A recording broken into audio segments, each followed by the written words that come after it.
Bonjour, Michel de Rivoire et Julien Jachelot, c'est nous qui sommes ici pour nous occuper de ce domaine familial. Ça fait presque une vingtaine d'années.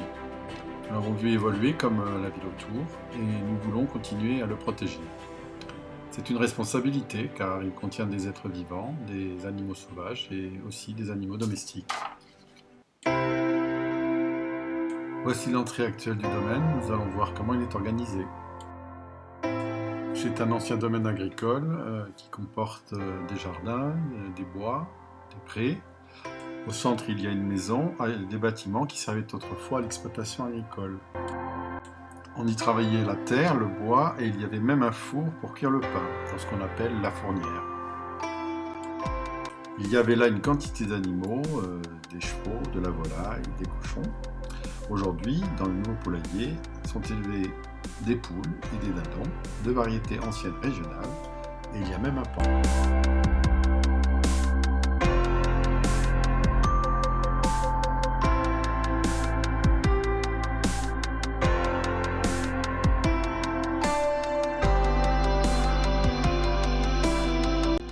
Le jardin potager produit des légumes de saison, et bien sûr, il est cultivé sans produits chimiques.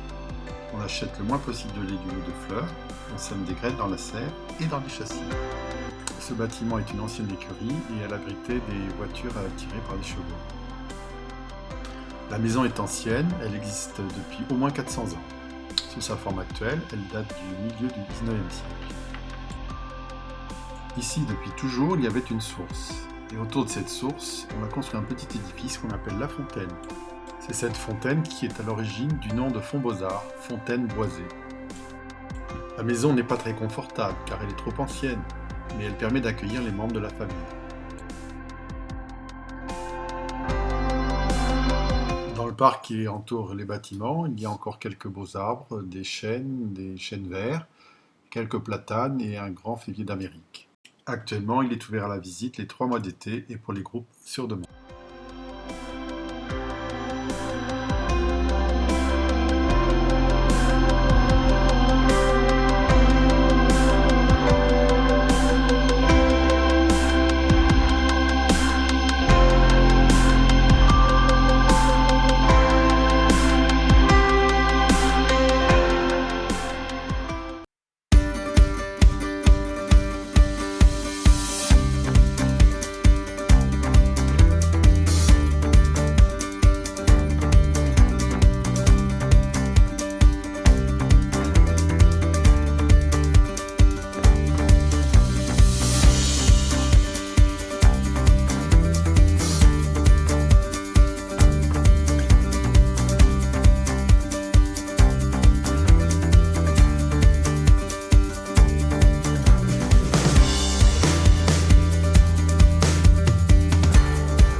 Qu'est-ce qu'un espace naturel sensible, c'est-à-dire un ENS? Eh bien, c'est une zone protégée parce qu'elle contient des êtres vivants, dont certains sont rares et fragiles et qui sont habitués à évoluer ensemble. C'est donc un lieu de reproduction et un refuge pour différentes espèces. C'est aussi une opportunité de halte tranquille pour les oiseaux migrateurs, où ils peuvent trouver un accès à l'eau, avec la rivière de l'Ers et aussi la fontaine, et également des zones humides temporaires, comme une mare. Certaines espèces de plantes sont rares et parfois menacées. C'est pour cela qu'elles sont protégées.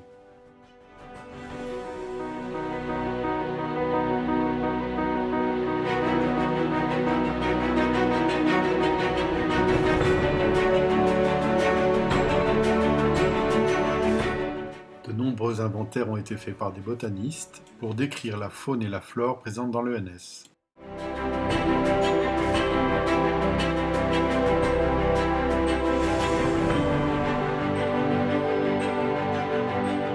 Situé au nord de Toulouse Métropole, à quelques kilomètres seulement de la quatrième ville de France, l'ENS de Fontbozard est menacé par les effets de la pression urbaine. Ces effets sont multiples: augmentation des périodes de chaleur et de sécheresse, dépérissement rapide des vieux arbres, bruits et vibrations qui peuvent gêner certains animaux. Et le plus grave est sans doute le changement des réserves en eau, et donc des milieux humides, nécessaires pourtant à la préservation de la nature.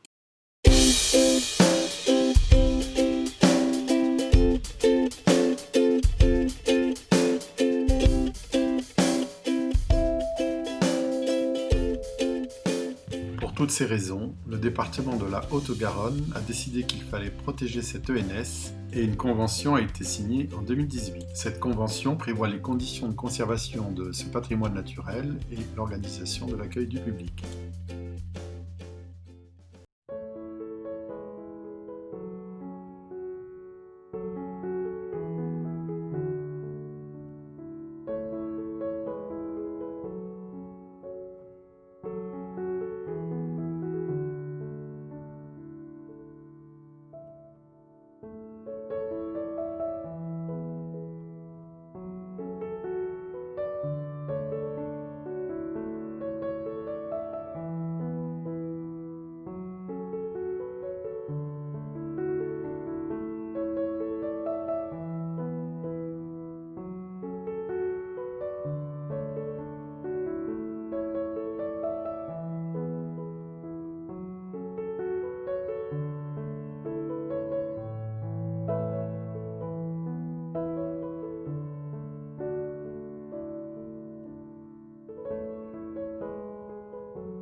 Qui connaît l'oratoire de Fontbozard? Qui connaît son histoire? Il a failli être démoli car il gênait le passage des voitures. Pourtant, il est toujours là, comme il y a 100 ans, ainsi que l'ancienne mairie qu'on voit derrière. Il a longtemps abrité une statue de la Vierge appelée Notre-Dame de Fontbozard, qui est aujourd'hui présentée dans le hall d'entrée de la mairie. Parmi les noms des morts de la guerre de 14-18, il y a celui de Charles d'Egvive, jeune et vaillant pilote d'aviation, mort à 22 ans de la grippe espagnole.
les animaux qui vivent là, la présence d'humains peut provoquer du stress, surtout en période de reproduction, c'est-à-dire d'avril à juin, mais aussi parfois des blessures.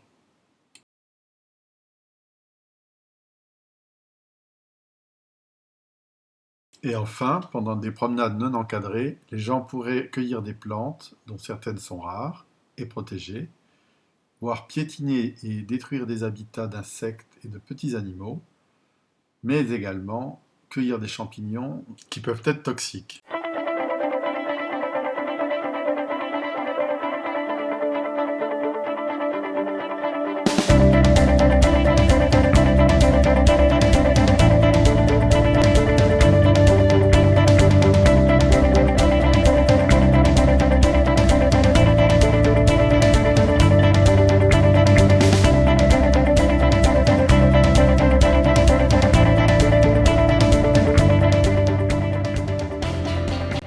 Il faudrait donc effectivement que ces animaux, mais aussi les blaireaux, les renards, etc., puissent aller vers d'autres sites, sans nuire aux habitations riveraines. Pour cela, il est vital pour eux de pouvoir circuler librement et sans danger, c'est-à-dire en pouvant se cacher, en évitant de se faire tuer par un véhicule sur la route ou de causer un accident.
Donc elle existe, la trame verte et bleue. Il suffit juste d'empêcher qu'elle disparaisse, et il faut la restaurer.